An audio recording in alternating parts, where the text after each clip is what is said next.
Hello viewers, welcome to Devanshika stories world. ఇప్పుడు మీరు వినబోతుంది వద్దన్నా వదిలేస్తానా స్టోరీలోని మొదటి భాగం. అది ఢిల్లీలోని ఒక రాజభవనంలోని క్రికెట్ స్టేడియం. అంత రూమ్లో బెడ్ మీద 6.2 అడుగుల ఆజానుబాహుడు 5 అడుగుల అపరంజి బొమ్మతో రొమాన్స్ ఆడుతూ ఉన్నాడు.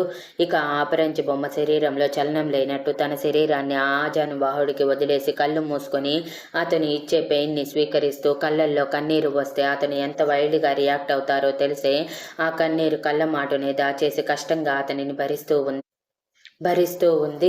అతను మాత్రం ఆ అమ్మాయి ఇష్టంతో పని లేనట్టు తన ఇష్టం వచ్చినట్టు కొరుకుతూ ముద్దులు పెడుతూ ఆ అమ్మాయి శరీరంతో ఆటలాడుతూ ఇష్టం వచ్చినట్టుగా ఆ అమ్మాయితో రొమాన్స్ చేస్తూ నరకానికి స్పెల్లింగ్ ఏంటో రాయిస్తున్నాడు.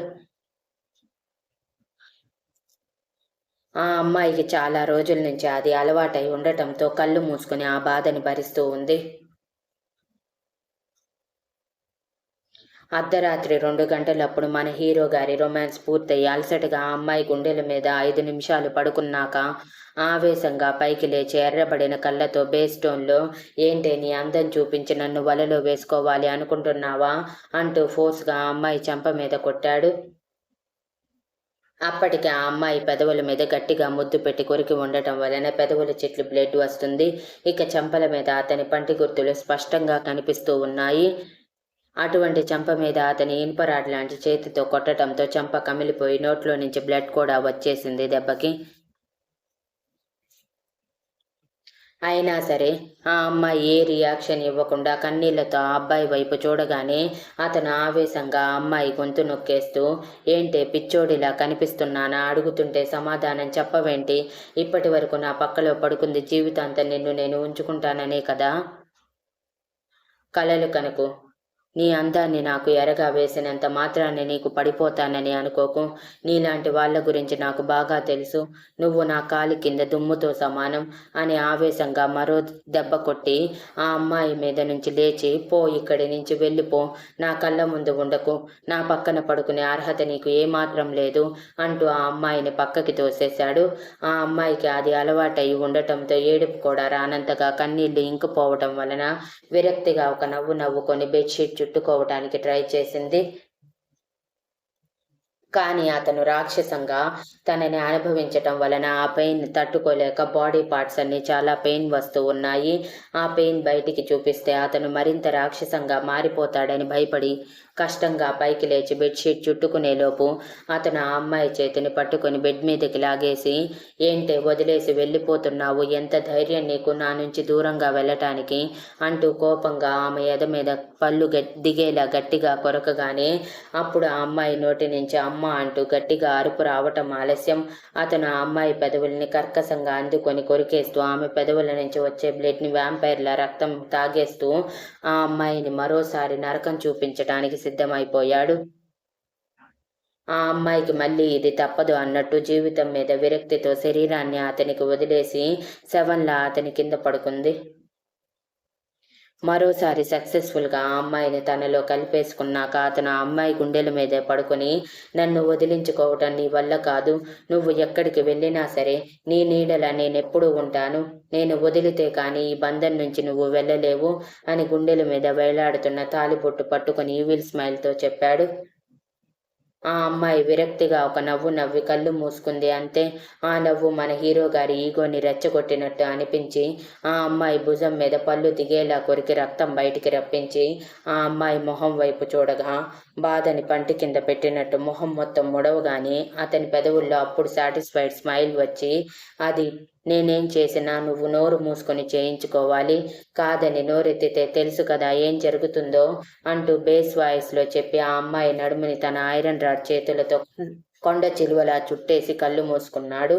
ఆ అమ్మాయి మాత్రం జరిగిన దారుణానికి శరీరాన్ని కదిలించలేనంత నొప్పిగా ఉన్నా ఆ నొప్పి బయటికి చూపిస్తే దానికి 10 అతను ఇస్తాడని తెలిసే ఉండటం వలన అతను నిద్రపోయాడు అనుకున్నాక కన్నీళ్ళకి విడుదల ఇచ్చి, ఎక్కడి నుంచి ఎక్కడి వరకు చేరింది నా జీవితం, ఎన్నో కలలు కన్న నా జీవితం కేవలం ఇతని వల్ల చిన్న భిన్నమైపోయింది, ఇంత పెద్ద ఇంట్లో ఇంతమంది మనుషుల మధ్య ఒంటరి పక్షినైపోయాను అని బాధ విరక్తితో కూడిన నవ్వుతో అనుకుంటూ తనకి తెలియకుండా ఆ అబ్బాయి తల నిమురుతూ ఉంటే ఆ అబ్బాయి ఆ అమ్మాయిలో ఇంకొంచెం ముడుచుకుపోయి గుండెల్లో ఒదిగిపోయాడు. అది చూసి ఆ అమ్మాయి పెదవుల మీద నవ్వు, కళ్ళల్లో కన్నీరు ఒకేసారి జారాయి. అతని గడ్డం అతను కొరికిన దగ్గర గట్టిగా గుచ్చుకోవటంతో పెయిన్గా అనిపించి,